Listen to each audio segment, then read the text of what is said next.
After going a few days without a game based on the zombie apocalypse releasing, developer Techland, who recently brought us Dead Island and Call of Juarez, along with publisher Warner Brothers, brings us their new IP, Dying Light.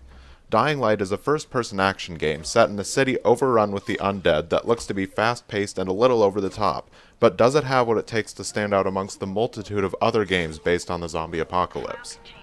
Dying Light puts you in the role of Kyle Crane, a secret operative of a government agency who is airdropped into the city of Hassan to find a rogue operative and take back the data he stole.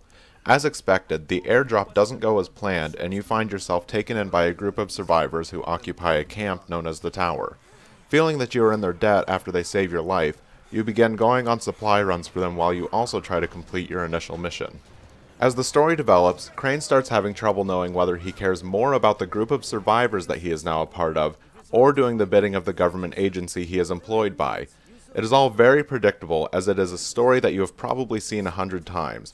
A lot of characters are introduced throughout the story, and all but a couple of them are completely forgettable.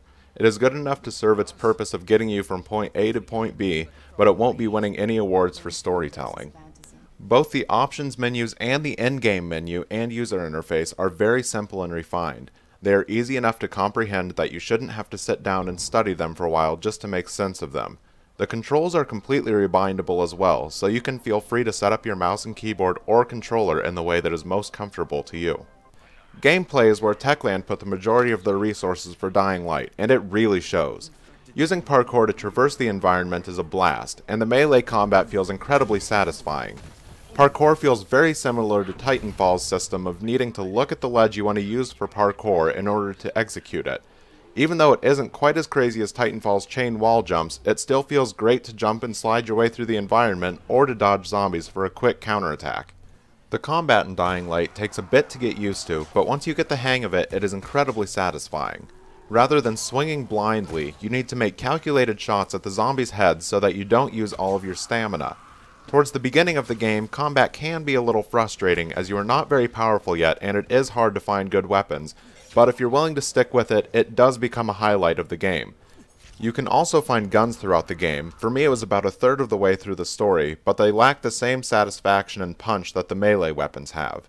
You can also upgrade and craft your weapons and gear to make them stronger or give them elemental powers using parts you scavenged from dead bodies or from containers you loot using a lockpicking mechanic that is essentially copied from Skyrim. There are a few different kinds of super zombies to deal with, which are called virals, but I mostly found them annoying, especially the bombers, which blow up as soon as they are close to you. When night hits the city of Hassan, all hell breaks loose as zombies become faster and more powerful. It becomes a race to get to the nearest safe house, which are unlocked the same way as they are in Far Cry 3 and 4, before you are ripped to shreds by zombies.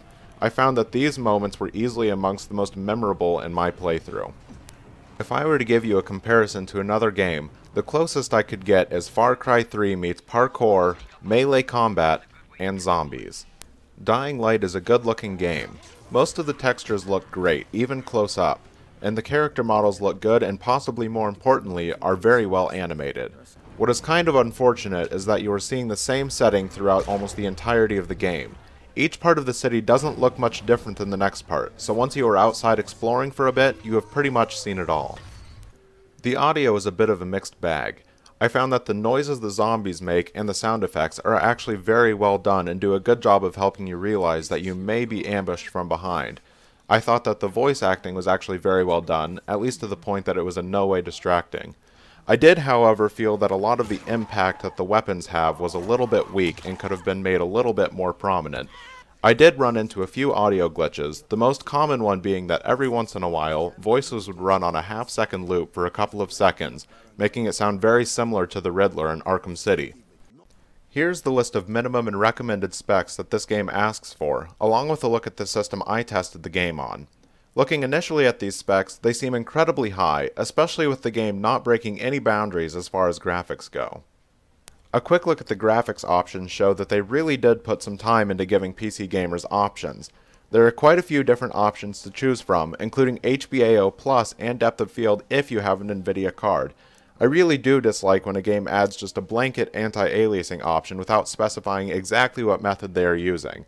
It is important to note that you actually are able to change the FOV, but it is found in the game menu rather than the graphics menu. The first hour ran at an incredibly smooth 60 frames at 1080p. However, the moment I exited to the slums, I was getting terrible results. It would appear that not enough optimization was done on the processor side of the game, so I had to turn down my render distance to about 25% and lower my FOV to the standard just to get an average of 50 to 80 frames per second.